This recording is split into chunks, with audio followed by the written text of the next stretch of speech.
తెలంగాణలోని పాకిస్తాన్ జాతీయులకు తెలంగాణ ప్రభుత్వం హెచ్చరికలు జారీ చేసింది. అయితే ఇప్పటికే మన కేంద్ర ప్రభుత్వం తీసుకున్న నిర్ణయం ప్రకారం పాకిస్తాన్కి ఇండియాకి ఇక మీదట ఎలాంటి సత్సంబంధాలు కూడా ఉండవు. అక్కడి వాళ్ళు ఇక్కడికి రావడం, ఇక్కడి వాళ్ళు అక్కడికి వెళ్ళడం, వ్యాపారానికి సంబంధించినవి కావచ్చు, ఎలాంటి సంబంధాలు కూడా ఇక మీదట ఉండవు.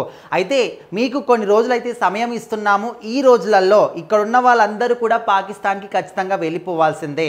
పాకిస్తాన్ చెందిన వాళ్ళు ఎవరెవరైతే తెలంగాణలో ముఖ్యంగా హైదరాబాద్లో ఉన్నారో వాళ్ళందరూ కూడా ఖచ్చితంగా వెళ్ళిపోవాల్సిందే అనే విధంగా తెలంగాణ ప్రభుత్వం కూడా హెచ్చరికలు జారీ చేసింది. అదేవిధంగా ఇప్పుడు ఏవైతే వీసాలు మీరు కొన్ని వీసాల మీద హైదరాబాద్కి వచ్చారో పాకిస్తాన్కి సంబంధించిన వాళ్ళు అవన్నీ కూడా ఖచ్చితంగా ఏప్రిల్ 27 వరకే ఉంటాయి.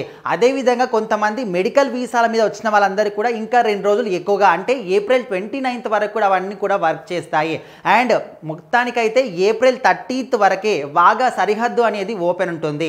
ఆ తర్వాత మీరు ఇక్కడే ఉండి వెళ్ళిపోకుండా ఉంటే ఆ సరిహద్దు మాత్రం ఖచ్చితంగా క్లోజ్ చేయబడుతుంది. ఆ తర్వాత మీరు ఇక్కడ ఉన్నా కూడా మీ మీద ఖచ్చితంగా యాక్షన్ తీసుకోబడుతుంది, జైల్లో మగ్గక తప్పదు అనే విధంగా డీజీపీ జితేందర్ గారు కూడా చెప్పడం జరిగింది. సో మొత్తానికైతే కేంద్ర ప్రభుత్వం మన దేశంలోని అన్ని రాష్ట్రాలకు కూడా హెచ్చరికలు జారీ చేసింది.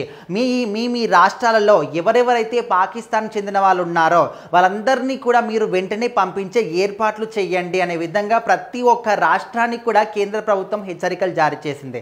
అదేవిధంగా ఇప్పుడు తెలంగాణ ప్రభుత్వం కూడా ఇలాంటి కొన్ని హెచ్చరికలు కూడా జారీ చేసింది.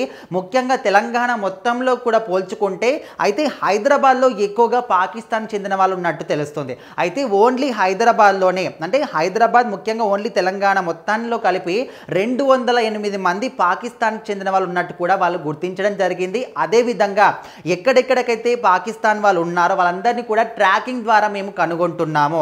ఎందుకంటే మీరు ఏ విధంగా వచ్చారు, ఎందుకోసం వచ్చారు, ఎప్పుడు వచ్చారు, వీసాలతో పాటు అన్ని ప్రూఫ్స్ కూడా ఖచ్చితంగా మా దగ్గర ఉంటాయి కాబట్టి వాటి పరంగానే మేము మిమ్మల్ని అందరినీ కూడా ట్రాకింగ్ చేస్తున్నాము.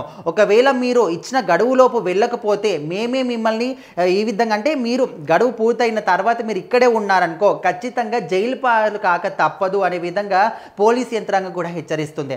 అయితే ఇప్పుడు మనకు జమ్మూ కాశ్మీర్లో ఏదైతే ఉగ్రవాదుల దాడి జరిగిందో దాని తర్వాత కేంద్ర ప్రభుత్వం కీలకమైన నిర్ణయాలు తీసుకోవడం జరిగింది. అయితే పాకిస్తాన్కి మన దేశానికి ఎలాంటి సంబంధం కూడా ఉండదు. ముఖ్యంగా సింధు నది జలాల విషయంలో కూడా ఉన్నటువంటి ఒప్పందాన్ని కూడా రద్దు చేసుకోవడం జరిగింది. ఇప్పటికే జలాలన్నీ కూడా ఆపేయడం జరిగింది. సో మొత్తానికైతే ఇప్పుడున్నటువంటి తెలంగాణ ప్రభుత్వం చేసిన ఈ హెచ్చరికల ద్వారా ఉన్నటువంటి పాకిస్తాన్ సంబంధించిన వాళ్ళందరూ కూడా ఒకరి తర్వాత ఒకరు వెళ్ళిపోతున్నారు. ఆల్రెడీ స్టార్ట్ కూడా చేశారు. మరి ఉన్న వాళ్ళు ఎవరైతే కొంతమంది మేము ఇక్కడే ఉంటామనే విధంగా కూడా కొంతమంది ఖచ్చితంగా ఆలోచిస్తారు కాబట్టి ఎవరిని కూడా ఉంచే పరిస్థితి కనిపించట్లేదు.